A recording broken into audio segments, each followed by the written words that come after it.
Welcome to Flash News Now. Here are today's top 12 stories.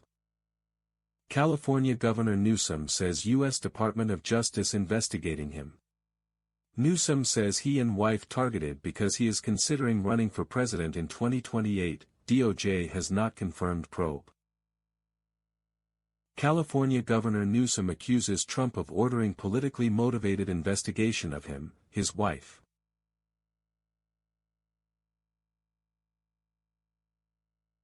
Iran deal, Trump is back to square one, but the cards are now in Tehran's favor. The signing of the Islamabad Memorandum of Understanding, MOU, between the U.S. and Iran on Monday has been welcomed by the international community after a devastating three-month war. The agreement was announced on June 14, President Donald Trump's birthday, but the biggest beneficiary, experts say, is the Iranian regime. Russian supersonic bomber crashes in Siberia during training exercise. A Russian Tu-22M3 strategic bomber crashed in Siberia's Irkutsk region during a training flight. Dutch court sentences Syrian to 26 years for torturing for al-Assad. The sentence is the latest in a series of European cases against Syrians since Bashar al-Assad was overthrown in 2024. U.S. Air Force B-52 bomber crashes after takeoff at Edwards Air Force Base.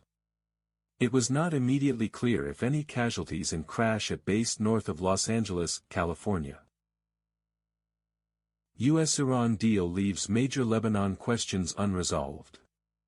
Speaking with France 24's Mark Owen, Niga Anga, visiting fellow at King's College London and former senior advisor at the U.S. Department of State and National Security Council under the Biden administration, says that the real test is going to be whether or not this framework survives the Lebanon angle and whether it can, on the American side, be translated into some sort of nuclear framework. Let the oil flow. Can U.S. and Iran actually strike lasting deal? The timing of the memorandum is more about domestic optics and shifting regional calculations than a sudden thaw in a decades-long rivalry.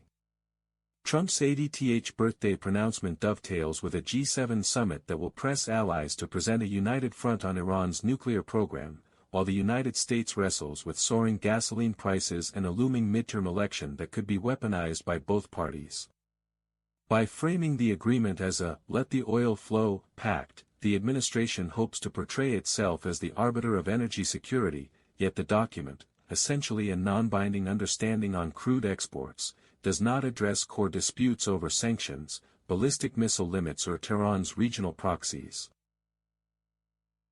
As deal is agreed with U.S., not all in Iran are convinced that peace is here.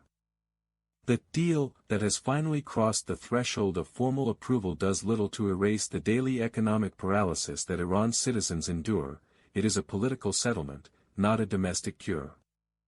Agreement merely lifts sanctions that were designed to pressure Tehran's regime, yet the hardwired mechanisms that funnel those sanctions, budgetary restraints, currency controls, and foreign exchange shortages, remain intact. In effect, the state can still choke off essential imports and services while keeping the narrative of victory alive. For observers, the next critical juncture will be how the Iranian government reallocates the newly available foreign exchange and oil revenues. Will it use them to shore up subsidies, or will it continue to prioritize military spending? Police, mourners clash over coffin of suspected Ebola victim in DRC. Clashes have broken out between police and mourners during a funeral of a suspected Ebola victim in the DRC. U.S. visa rules leave Iraq's World Cup fans behind.